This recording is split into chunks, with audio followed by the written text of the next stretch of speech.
بسم الله الرحمن الرحيم نحمده ونصلي على رسوله الكريم أما بعد باب السواك chapitre sur le miswak, le chapitre dans lequel nous allons voir les moments où le Saint-Prophète sallallahu alayhi wa sallam il se brossait, il se nettoyait la bouche avec le miswak. Et donc par la grâce d'Allah, comme promis, après plus ou moins 22 chapitres différents sur les respects des sanitaires, à présent notre auteur Imam Abu Daoud rahmatullah alayh, il va débuter le chapitre initialement prévu, c'est-à-dire le wuzu, pour enfin pouvoir commencer les adorations d'Allah subhanahu wa ta'ala. Mais avant de débuter le wuzu en lui-même, il va mettre un chapitre, plusieurs chapitres qui traiteront le sujet du miswak, comment est-ce que le prophète sallallahu alayhi wa sallam le faisait, l'importance du miswak, à quel moment est-ce qu'il le faisait, etc., etc. Nous allons essayer de voir cela dans différents chapitres que l'auteur Imam Abu Daoud rahmatullah alayh, il va nous présenter. Et si en général, le miswak que l'on fait, c'est en faisant le wuzu. On débute le wuzu et ensuite, après avoir nettoyé notre bouche, on va faire le miswak. Donc théoriquement, Imam Abu Daoud rahmatullah alayh, il prétend suivre l'ordre chronologique de l'attitude et des habitudes de tout un chacun en suivant l'enseignement de la sunna. Donc théoriquement, il aurait dû débuter le wuzu et durant l'enseignement du wuzu, il aurait pu emmener ce chapitre sur le miswak. Mais ici, volontairement, il va, avant même de débuter le chapitre sur le wuzu, nous enseigner, nous donner des enseignements sur le miswak. Pourquoi? Parce que justement, il y a des divergences quant au moment où il est demandé de faire le miswak, de se nettoyer la bouche, les dents, par le saint prophète sallallahu alayhi wa sallam. Tout d'abord, la question qui se pose, c'est quoi? C'est est-ce que le miswak, il fait partie du wuzu, ou est-ce que c'est un enseignement, c'est une habitude que l'on doit avoir pendant certes le wuzu, mais même après le wuzu, il faut avoir cet enseignement. Car Imam Abu Hanifa rahmatullah alayh, lui-même, qu'est-ce qu'il dit? Il dit que le miswak, ce n'est pas simplement la sunna du wuzu, mais il dit que c'est une sunna de la religion. Le miswak, c'est une sunna très importante dans la religion de l'islam. Et ensuite, le miswak, lorsque l'on fait au moment de faire le wuzu, est-ce qu'il faut le faire avant de faire le wuzu, ou est-ce qu'il faut le faire pendant le wuzu, comme beaucoup parmi nous avons l'habitude de faire? C'est ce que nous allons essayer de voir, Inch'Allah. Tout d'abord, le miswak. Miswak, il est dérivé du mot siwak, ustensile par lequel nous allons brosser les dents, nous allons frotter sur les dents pour nettoyer ces dents, pour enlever toutes les tares et toutes les impuretés qui peuvent rester sur ces dents. Il est dit que au niveau le miswak, pour ceux qui ne connaissent pas, c'est tout simplement un morceau de bâton. Aujourd'hui, on utilise le plus souvent la brosse à dents avec un peu de dentifrice, etc., pour se purifier la laine et pour protéger ses dents des caries et de tout ce qui peut nuire à notre condition, à notre dentition.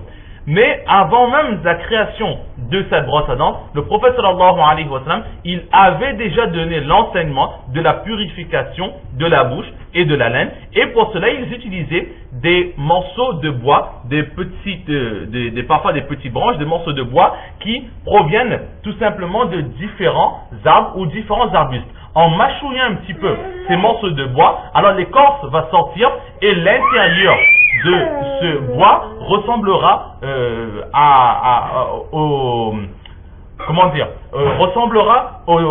aux cheveux ou aux poils des brosses à dents. Sauf que les poils de la brosse à dents sont artificiels sous différentes matières, mais qui parfois peuvent être un peu durs, qui peuvent aussi abîmer notre gencive. Alors que ces mèches du bois du miswak sont naturelles, ils sont doux. Donc si quelqu'un le fait correctement selon la sunna du saint prophète sallallahu alayhi wa sallam, cela ne pourra être que bénéfique pour le croyant.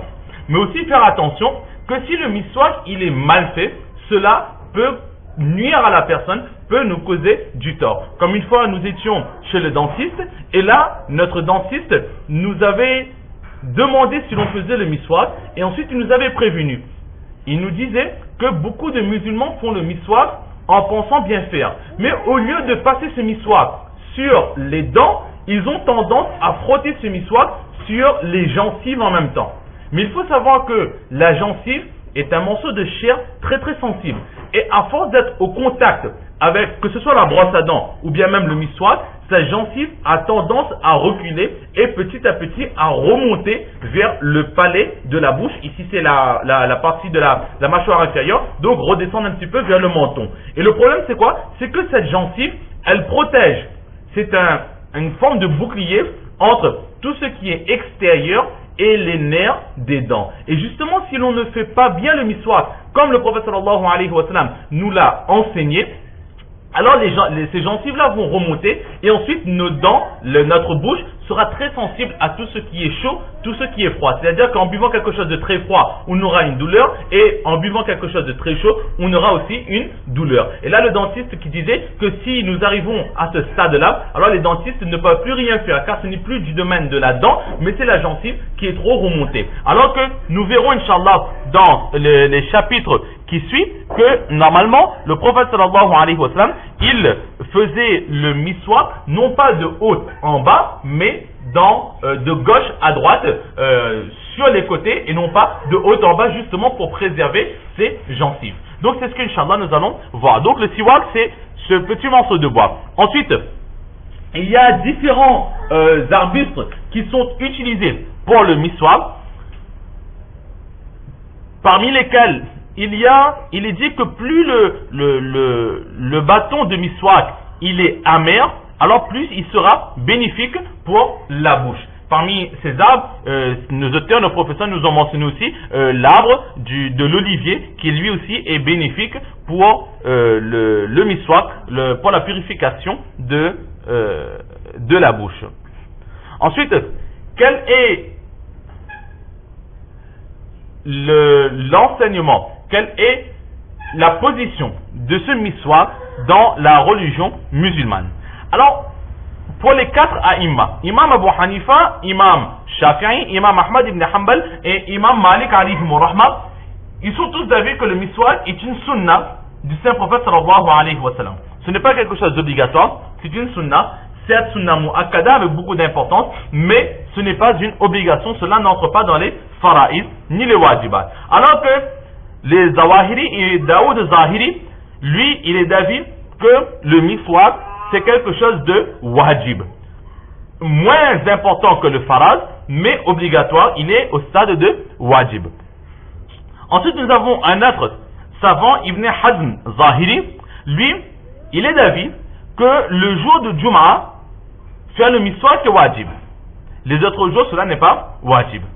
Ensuite, un autre savant, qui lui est d'avis que si en faisant le wuzu ou avant de débuter la salat, si on se souvient que le prophète sallallahu alayhi wa sallam nous a demandé de faire le miswak, avant de débuter la salat, si nous savons qu'il faut faire le miswak, alors pour que la salat soit complétée, il faudra obligatoirement faire le miswak. Exactement comme sans wuzu, le namaz ne compte pas, alors ce savant, certaines personnes disent que ce savant c'est Ishaq ibn Rahway. Mais Imam Nawawi rahmatullah alayhi dit que ce n'est pas Ishaq ibn Rahway qui a donné cet enseignement. L'enseignement c'est quoi? C'est que si on se souvient que l'on n'a pas fait le miswak, alors pour que notre prière soit acceptée, il faudra absolument faire le miswak exactement comme le wuzu, il est une condition pour que la salat, pour que la prière soit acceptée. Et si par exemple on a débuté la salat et on a complètement oublié de faire le miswak, alors il dit que là, ce n'est pas grave. Ensuite arrive une autre question, c'est que le miswak, est-ce une sunna donc du wuzu ou est-ce une sunna du wuzu et de la prière de la salat? C'est-à-dire que nous avons 4 récits, un récit qui est relaté, qui est narré sous 4 formes différentes. C'est-à-dire que le prophète sallallahu alayhi wa sallam, il a donné l'ordre de faire le miswak selon certaines narrations, inda kulli wuzu'in. Inda kulli wuzu'in, avant de faire chaque wuzu. Une deuxième narration qui dit ma'a kulli wuzu'in. En faisant le wuzu, il faut faire le miswak. Une troisième narration qui dit inda kulli salatin. Avant de débuter chaque prière, il faut faire le wuzu.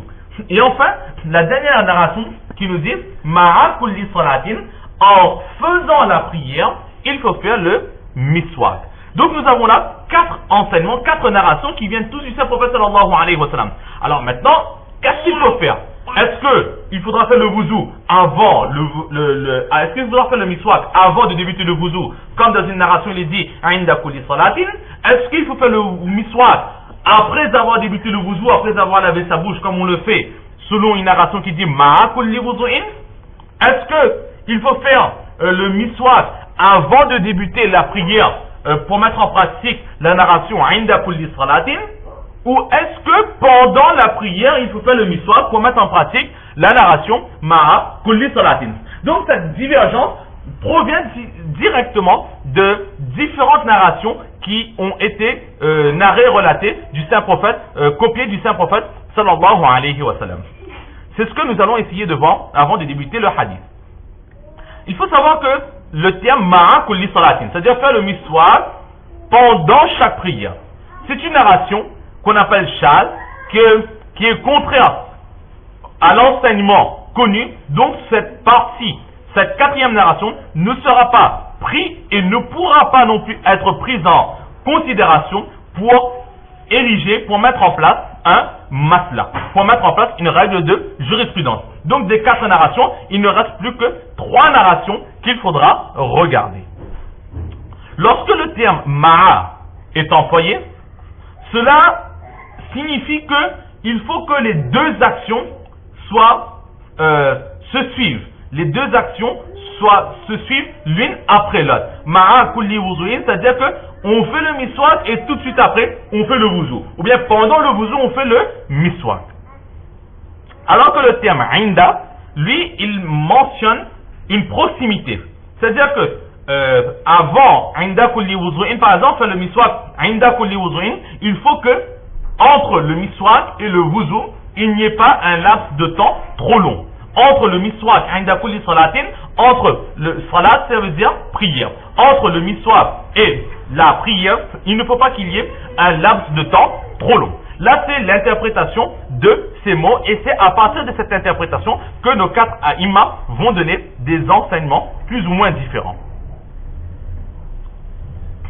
Imam Shafi'i, Imam Ahmad ibn Hanbal, alayhimu rahma, eux, qu'est-ce qu'ils disent? Ils disent que faire le miswak, c'est une sunna du wuzu et c'est aussi une sunna de la prière. Une sunna du wuzu et une sunna de la prière. Étant donné qu'il reste 3 narrations et que 2 narrations mentionnent le fait de faire le miswak avant ou pendant le wuzu et une narration mentionne le fait de faire le miswak avant la prière. Donc il prétend mettre tout en pratique. Il dit que avant ou pendant que l'on fait le wuzu, il faudra